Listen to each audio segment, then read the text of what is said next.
Hello, San Diego Hisconners. This is Harold Buchanan back at you with my buddy Gene Billingsley, the president principal of GMT Games. And we're here to talk about the American Revolution in the context of a games publisher. And we might even have another publisher or former publisher to pop in as we're talking. But Gene, welcome. Good to see you. Thank you, Harold. It's always a pleasure to be here with you. You know that I'm a big fan of what you guys do at ST HisCon, and I'm happy to be here and honored to be here today. Yeah, and we appreciate you. You are a huge supporter and have always been for 10 That's, years of SD HisCon. Have this is been the first one, right? yeah, that's right. And so we're indebted and thank you for your support. As a matter of fact, Most welcome. we got some really good game support for our Minneapolis St. Paul convention coming up. So Yeah, I thanks. can't come to that one physically, but a bunch of our people are coming there, so we're really looking forward to it and hoping it'll be a big success for you. Yes, yes. So we're looking forward to it and got a great response from the community. I think we sold out in 24 hours. So that's awesome. All good. Well, I think that I just got off a long discussion with Volko, and Mike Berticelli showed up at the end, and we talked about liberty or death. But a big part of that, of the liberty or death for me, was that you wanted to publish it, and it really makes me think about, from your perspective, you have a perspective that nobody else really has. You understand over years in the industry and years as a publisher what people are interested in, what people aren't interested in. And I'm just kind of curious about, where does the American Revolution fall in that universe? Yeah, that's a good question, Harold. And I know I should probably be better prepared to have pat answers for all this, but really I'm just kind of going with my gut to answer your questions here. First of all, my perspective is rooted in the fact that I am a war gamer, a game player. The publisher kind of happened along the way, and it's kind of grown and then exploded, and I ended up in this job, and I love this job. But at the heart of it, I'm a player. I love history. I love studying history. I love learning the lessons of history. And I look at games as interactive ways to learn about history and to teach others what the lessons of history, if you will. And so the thing about being a gamer when I was growing up, which my kids would say is when dinosaurs roamed the earth, there weren't a whole lot of AmRev type of games back then. And in some ways, I guess for me, We the People, which is now Washington's War, was the first game that really grabbed my attention. And part of it, of course, was that it was Mark Herman. And Mark's not here right now, so we could talk about him, right? We should talk about him as much as we'd like. I mean, if he was here, we would tell what a sorry soul he is, right? But now that he's not here, I can say that just certainly one of the most accomplished game designers, and in my view, the most accomplished systems game designer in the history of our hobby, and has brought us so many amazing new systems. And We the People started one of those, the whole card-driven game system series. And so I had never seen anything like it. And I asked Mark at the time, we were friends already. And I said, Mark, what is this? It doesn't feel like any kind of game that I've ever played. And he said, oh, it's Go. And I said, excuse me? He goes, oh, I'm teaching the lessons of the American Revolution through the mechanics of Go. And then it started to click for me. And I went, oh yeah. You know probably more about the American Revolution than I do, Harold, from the study that you put into your various AmRev games. But it kind of fits, right? I mean, you can see how Go works there. And it's part of the genius of Mark Herman that he was able to take that and put the history into a model that introduced you to mechanics and let you play with mechanics, that kind of turned the light bulb on, at least for me, to both card-driven games and in particular the American Revolution, because I saw it in a new way. And that fired my imagination for AmRev strategic games. And then Mark Miklos came along at, the end of that decade, the 1990s. And he met up with Andy Lewis and myself at, back then, it was called AvalonCon. Now it's WBC. And he said, what would you think about publishing a series of tactical games on the American Revolution? And I was thinking, how many tactical battles could I actually name from the American Revolution? At the time, it was a short list. Right? But he started with one I actually knew something about, which was Saratoga. And I thought, oh, that's a great battle. That's a really balanced battle in the American Revolution. And I think that would be terrific. And I looked at the system. And the big thing was I saw Mark's passion. I mean, you cannot spend 15 minutes with Mark Miklos without seeing how passionate he is for the topic of the American Revolution and for this series of games in particular. And that has always grabbed me. Not just a topic, but a designer's passion for the topic. We came out of a period with Avalon Hill and SPI in the 60s and 70s and early 80s where publishers gave assignments. And somebody at the top had this grand vision of how all their games are going to fit together, and they gave assignments to the various designers, and hopefully, that made for a line, right? And I just have never wanted to do it that way, for better or for worse. My view is, and designers still come to me, Vance Malbori is one of the guys from the old guard at Avalon Hill.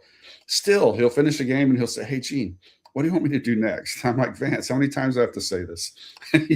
I don't give assignments. And Vance is a great guy and I love him. But most of the other designers know I don't give assignments. And the thing I will say is, what are you reading? What are you watching? What are you passionate about? Go make a game about that, because that passion is going to shine through in the final product. And that's way more important to me than having some predetermined line where, somehow all the games would be designed to fit together. And I believe that the designers in their passion for topics can do a better job of creating a line of products that gamers would really enjoy playing than I could sitting up in some ivory tower. Not that GMT has an ivory tower, but, and trying to craft a strategy that would bring great games to tables. So I just put a lot of trust in designers. I know I'm wandering a little bit far afield with your question here, but to me, it's not just the AmRev topic. It's what designers have come across our path or have crossed paths with us who had a real passion for this topic. And so Mark Herman, Mark Miklos, there's this, there's the ancient one. Hey, Mark, how's it going? It's good. I've been sitting here a while, but he's been texting with me. You didn't hear all the bad things I said about you, did you? Oh no, I heard none of that. What, did you okay, good. I got them. AI will recap them for us later. Oh, I appreciate that. Yeah, it was all this stuff about you being pretty much the sorriest game designer ever. And I hear that. I mean, I have a wife. I already have a wife. I don't have to hear it from you. Huh? Carol has done that job well, right? Oh, she's a pro. Okay, so I'm in the middle of a question. So I know you're a star, but no, this game rock and roll. I'm happy. So my point was, Mark, to catch you up, is that no, I heard everything. Okay. It's a joke. Right, it's a cool. joke. It was a joke. So Harold, at one point you and I sat down in Tempe, Arizona, and hadn't met before. We had talked a little bit via email, I think, and that's about it at that point. Yeah. And I said, tell me about this game you want to do. I knew I liked the coin series. And at that point, a lot of people say, well, GMT could have just done any game in the coin series. And Vocal and I would tell you that is absolutely not true. We were being very strict about the requirements for games that we put into that series. They all had to be different. They had to bring something very different to the table. But what I wanted was somebody very passionate about the topic. And that's why Volko didn't do them all, because he wasn't passionate about all those topics. The games he was passionate about, he did. Well, you brought us a game, and it didn't take me long to figure out that you were passionate about the topic. Yes, you're smart, you're informed, you did your research, you did all those things. You worked well with Volko. You both give and take. You listened well. You weren't afraid to make suggestions. All those things I love. But at the heart of it was you were passionate for this subject. And so I love that. And I guess maybe the last game I'd talk about is there's this game that some of you may have heard about recently that we haven't published yet, but it's on our P500 list, called Common Sense. This is it's a brilliant game, in my opinion. Of course, not as brilliant as We the People or Washington's War. But you know, like secondarily brilliant. And Sam London, by the way, is going to be a big name in this industry. Oh, I've already played. Oh, I've played. Yeah, you played it. I didn't know that was the title of it. I've played it. It's impressive, right? It seemed quite good. I saw it at in San Diego 2 years ago, maybe. Yeah. And Sam was on here earlier demoing it. So here's another game.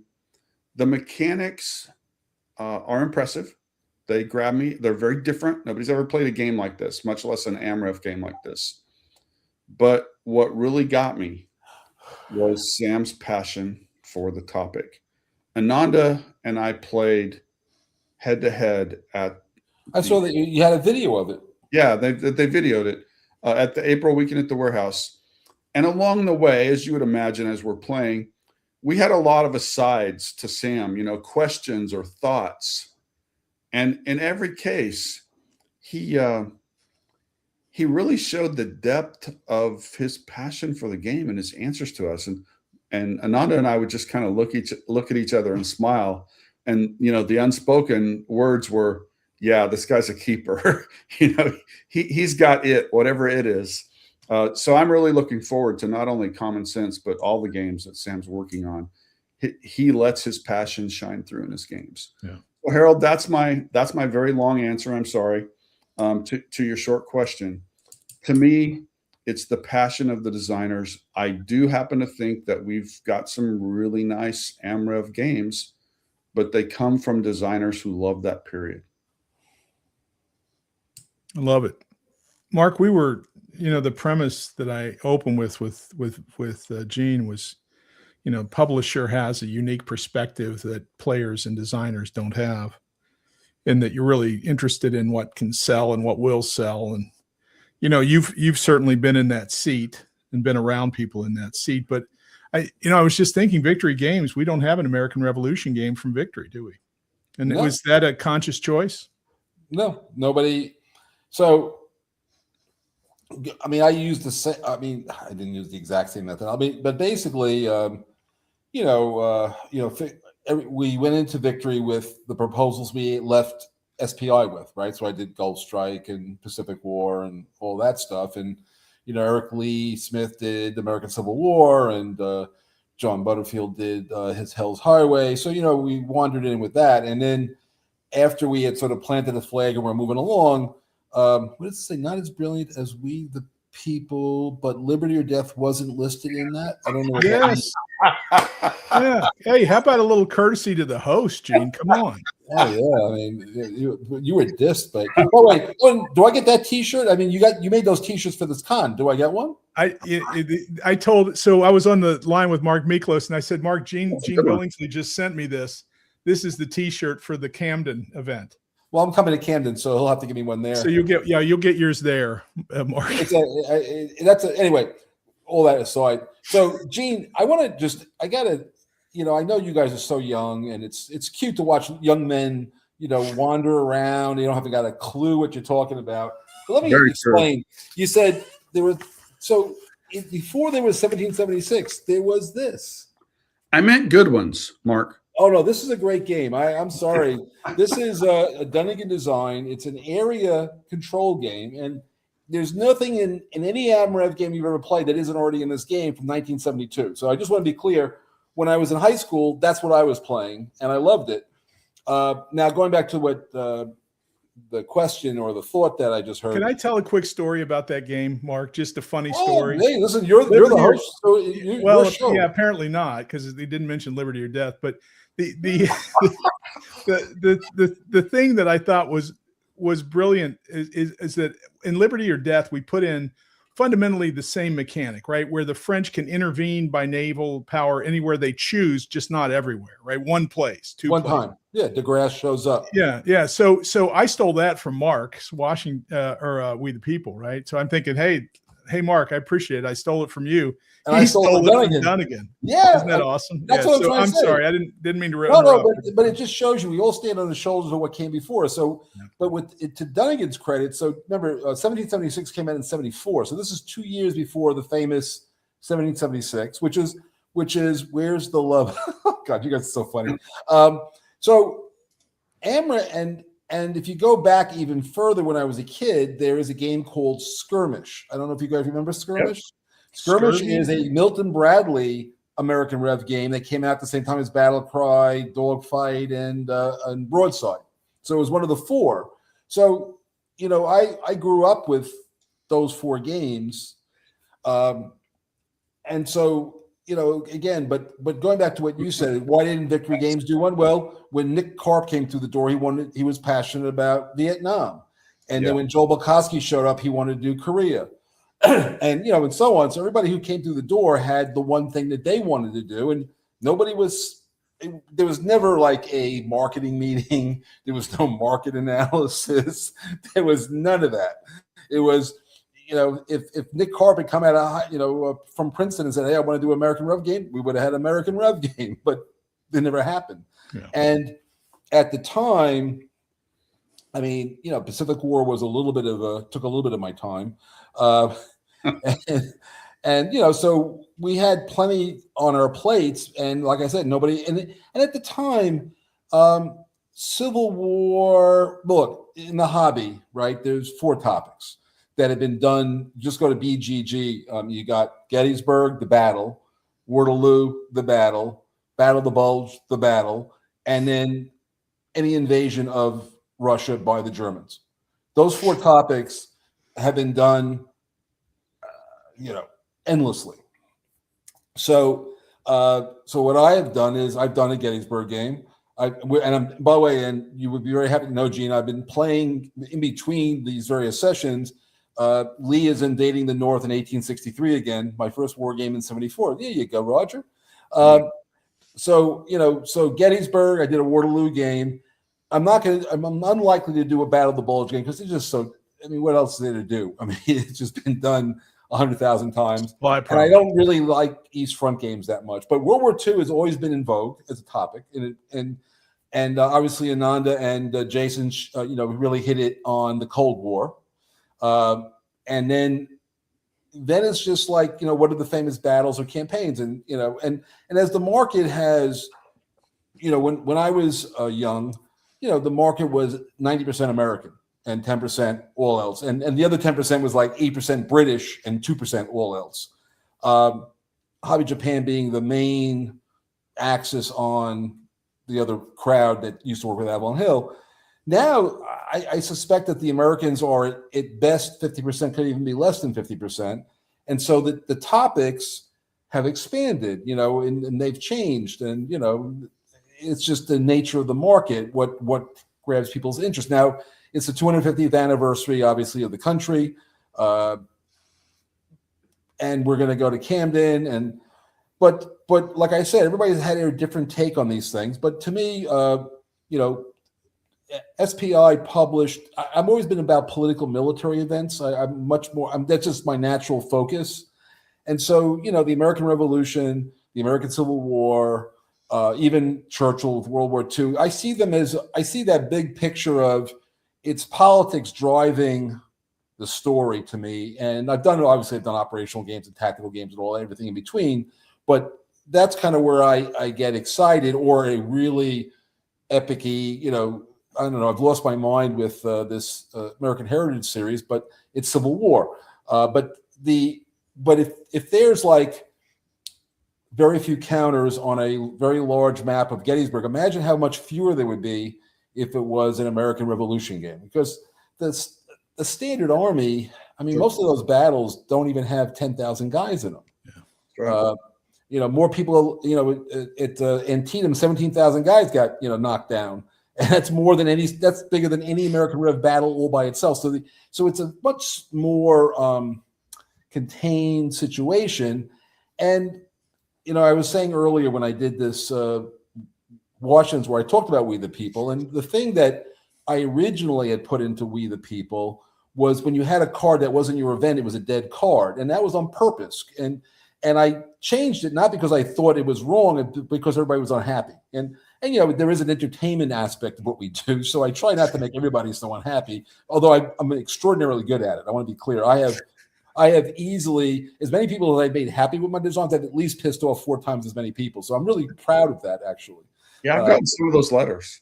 Oh yeah, let me tell you something. When I did We the People, I got hate mail, and I never got hate mail from any other game I ever did before. But all the Hex Encounter guys were like, I had it was almost like I was watching this movie about Bob Dylan. It's the one where he's like, it's a Bob Dylan movie. Chalamet, plays Dylan, and it's about his early years. And when he goes to that festival and he plays with an electric guitar at the folk thing, and they think he's like basically sold out to Satan, right?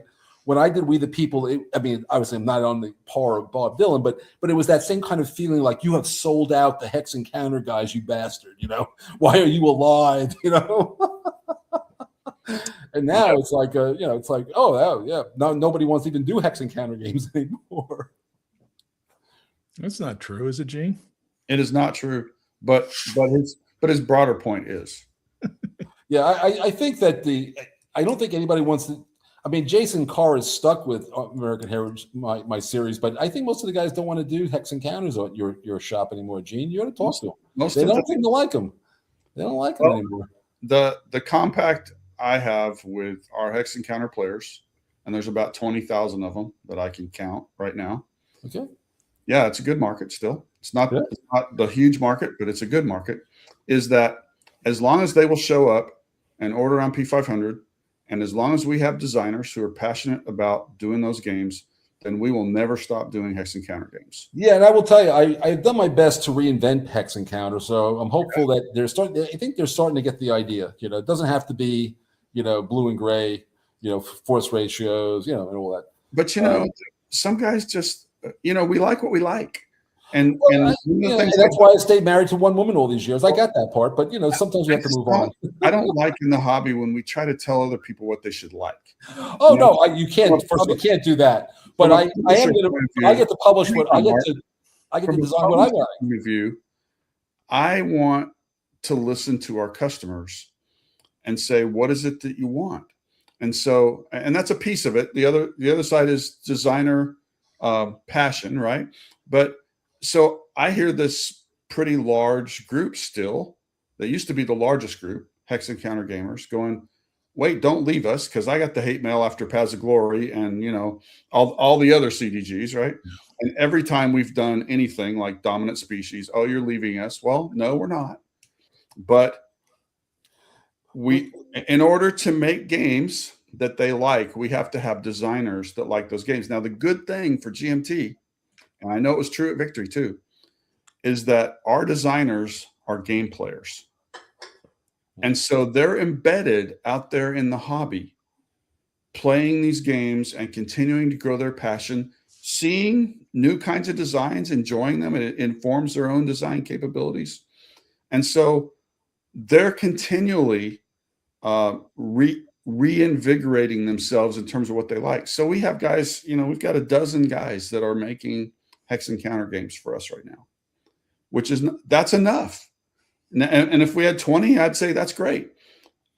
2 probably isn't enough, but as long as we've got a dozen guys making these kind of games, they're passionate, then we'll have that part of our line will go for a very long time. Speaking of Hex Encounter, this Mark Miklos system seems to be thriving. It is. And continuing to grow, and that's great to see, right? I love those games. I think the Saratoga scenario of his first game from 1998 is just a masterwork of tension in 4 turns. Yeah, we're on, what is it, volume 11 now, and now it's spawned a smaller series, small battles, because even at Mark's scale, I mean, this Mark's point was really right. I mean, the small scale of these battles, you don't have very many counters, and even at the scale that Mark Miklos has chosen for the regular AmRev games, you can have 25, 30 counters on the map. Well, you get down to some of these smaller battles, and they'd be like 5 counters on the map or 2 counters on the map. And so Bruno, and who's got his own great background in terms of making Hex Encounter games, yeah, has come in as a small battles designer with essentially the same systems, but looking at these small battles to try to bring some battles to the tabletop that players haven't been able to play before simply because of the scale. Yeah, so that's one of the things. Those two. Yeah, I'm starting. For the next C3I, we're going to bring back Berg's Louisiana Tigers. Good. And I'm modifying it, and I win this argument this time. That's terrible. It is actually, but there was just a couple of things that I loved. I loved it, and so it's going to evolve into the Iron Brigade system. But it's it's very much it's like 80% Louisiana Tigers, but there are some good improvements in the CRTs and the combat system and even the activation system. And this is a company level, the game is around 2 regiments. It's much more like Johnny Red. It's like, I don't know if either one of you guys ever knew the John Hill of Squad Leader fame and other things, but he was a big miniaturist, and he did Johnny Reb rules. And I used to play, these various Civil War actions, and these are the small ones, right? Because like if Mick, I was wondering how many more battles Mark Miklos can do at that scale, because I think he's done them. I mean, if he hasn't done them all, he's real close, because there weren't that many battles. I mean, there wasn't more than like one battle a year, kind of, and the whole war went from 1775 to 1783. So but if you redefine what the size of a I get that. I'm talking about right? But if you're at that Saratoga level, I 100% agree with you, Harold. Yeah. Obviously, I understand scale, but at the scale of Saratoga, there's not many battles. Now, if you change the scale, hell, you could get down to. There's a lot of that's everything. That's what I'm excited about. Let me ask both of you guys another publisher question, because Gene, you've touched 2 of these. Mark's touched 1 for sure, but you now have in your inventory a couple of books, right? So you have Mark's at Great Work, which I think is. Are we doing a reprint, or we're considering? I'm trying to. I don't think there's any interest, though. I think people have had it. Well, I've had it. There's no doubt I've had it. That's what I thought. I'm just looking at my signed copy. I'm not buying another one. Yeah, But I think that one's enough. There's no question about it. But it will get published again. If I don't get enough orders, I'm just going to publish it, because I don't. Yeah. I'll work it out with Gene, but we'll publish it again and put it up for sale, and it'll be around. And Harold, if you buy another one, Mark will sign it with his other hand. Okay. You'll have Mark's wife to sign the next one. Have Carol sign the next one if we can. She just signs checks. It's okay. Well, that she can do both. But now you're about to publish Mick's book, which is most excellent. I read an early version of it, thoroughly enjoyed it. Love, he's such a great storyteller anyway, right? And it comes across in his writing. What are your thought process on that? And does that have anything to do with the American Revolution? Was the trigger there, or just Mark's good work? Well, let's go back to passion. Mark Herman's book is his passion for game design laid out there for all of us to look over his shoulder and learn from, with plenty of examples. And as Marcus said many times, it's not the way to do it, it's the way he does it. And so if you want to learn how Mark Herman has designed these masterpieces over the years, that's a great way to learn. You look at Mark Miklas's book. Yeah, there it is. If you look at what Mark Miklas has created, here's a guy who's so incredibly passionate about the American Revolutionary War and those battles that he's created a book where we can look over his shoulder at his view of all these battles and how they were connected throughout 1775 to 1783, but throughout the specific battles of the series. So if you're interested in this series and how it kind of tells the story of the history of Mark, you caught me on that one. I love that. Was brilliant. then this is a great book. But in both cases, it shows a passion of the designer. And one of the questions that we're always asking in terms of types of products that we can release is how can we create platforms or products that allow our designers to share their passion with our customers.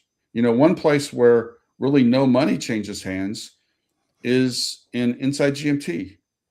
And that came from my daughter, Rachel, many years ago when she said, Dad, you're wasting resources, which is a really good way to get my attention, by the way. And I said, what are you talking about? She said, you have all these designers that have this passion for history. They have passion for game design, and they want to tell people about it. And you have all these customers that would love to know about it, and you don't have any way to put them together except in a published game. She said, and I said, what are you talking about? She said, you need a blog. And, over time, our designers have really loved that. And our customers have really loved that as a way. And sure, it's a way to promote games. It does that. But it also just allows our customers at no cost. Oh, you're talking about Inside GMT, isn't that what you're? Yeah, Inside GMT. I thought you buried the lead, so I was just trying to figure out where you were going. So that they can go in and learn and just use it as a way to learn about our designers, about their passion for the topics, about the various games that we do. And so that's a place where we don't reap any monetary benefit directly from that, but it still allows the passion of our designers an outlet. And it allows our customers to benefit from that. So from a publisher's point of view, those kinds of things are really important to me. And the books, we'll see how big a line that ends up being. I would love to see it be a line that lots of our designers say, I have a passion for this, and I'd like to write a book and for us to sit down and talk about that. Yeah. And I will say that my passion for the American Civil War is probably not even close to Mark's for the American Revolution, but it's for me, the American Civil War, as I started there as a child, and I kind of find myself right now just like, it's interesting when you do a game and there are books I read for Lee Moves North that I haven't looked at literally in decades because I was doing other things. And when you reread a book after decades and you're a little bit older, a little more seasoned, you see things you didn't see the first three times, when you were 12 and 15 and whatever, and 20s and 30s, it's just a different thing. But I have several areas, but like I said, I was happy to do, and I am, by the way, doing another AMRAP game with this kind of a friend. He's a little bit of a loser, but I didn't want to announce it yet, so we'll see how it goes. Hey, we have to close here, but Gene Billingsley, I want you to point out one thing to Mark. Your fans spoke, right? Your GMT fans, when you started a recorded series of interviewing designers, who was the first designer? Was it Volko or Mark Herman, perhaps? Probably you. Hell yeah, it was. It was this guy. I can't remember his name. What was it? He's obnoxious. Yeah. He did a game on the American Revolution, but I can't. It was not memorable. Yes. Yeah. Harold. Slightly controversial. We love doing that, and I love that game too. Yeah. By the way, I just want to be clear. I've played it now at 2 SD HISCons, and I was victorious twice. I just want to say, I don't suck at it. I want to be clear. People believe that you have loaded 3-sided dice. Harold. Yeah, I got to tell you, I'm so envious. Gene and I could not get Volko to put a die into freaking Fire in the Lake, but you did it. So you're obviously much smarter than we are, because I couldn't do it. But we did win the argument with Volko about defensive fire. We did, but that was like, I had to like stand on that little creek, to get him It's to funny. He Orlando. tells that story. He's still not happy about that. Yeah, you know what? I'm glad he's not happy about it. That's awesome. Hey, I'm going to have go ahead, Gene. Sorry. I was going to say I learned something from you in Liberty or Death. When I first saw it, I thought, why on earth is this a 4-player game? I didn't like as a player that there was the tribal was the 4th player. Yeah. And it showed now my belief is it showed my ignorance of the topic, because I told you earlier it might be true that I might be doing some research for a possible game that is adjacent to this topic. Just to be clear, and I'm going to try to keep this apolitical, but anytime you start chanting anything from one spot to the other, and there's people in between, they get killed. Yeah. So all I'm saying is, as I began to do research for this other potential product, again and again and again, I saw how significant the conflict during and after the American Revolution was with the Native American tribes. Yeah. And so I began to say, something I don't say very often, Harold was right. Oh, I love that. There's Captain Parker and the boys at Lexington Green. Yeah. I got to tell you, look, April 19th came and went, and most people don't even recognize it, shot her around the world. But, it's anyway, look, the founding of this country is an impressive event.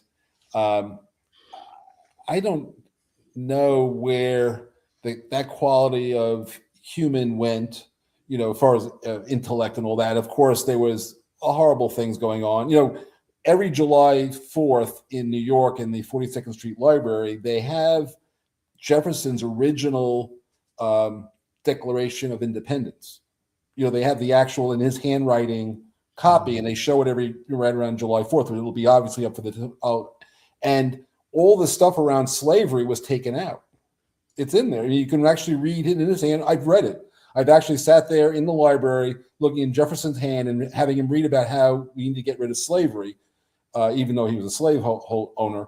That was all taken out. So this place was founded on good intentions, looking for a more perfect union, but how we treated the Native Americans and the Africans we brought over here as slaves, not our finest hour, even close. And so, and in today's world, everyone's to kill Jews, and I get that, but that's how the world has become. Nothing's really changed. That's the sad side. Well, we'll close on that. I appreciate both you guys and all your support for SD HistCon and all we do here. For those of you in the audience, what is it they say? Like, comment, and subscribe to the SD Hist YouTube channel. We need the help. We could use it, but great having you guys on. I'm off to Ardwolf's now for the wrap up. But and I'm supposed to show. I had a new SteamYard thing to go to that, right? Yeah, you do. Yeah, I hope we were going to surprise people, but now 22 people that are watching are going to know that you're going to show. I can go eat dinner, right, Harold? Please go eat dinner. It's good seeing you, Gene. Thanks for taking the time. Mark, always a pleasure. All right, take care, guys. We'll see you.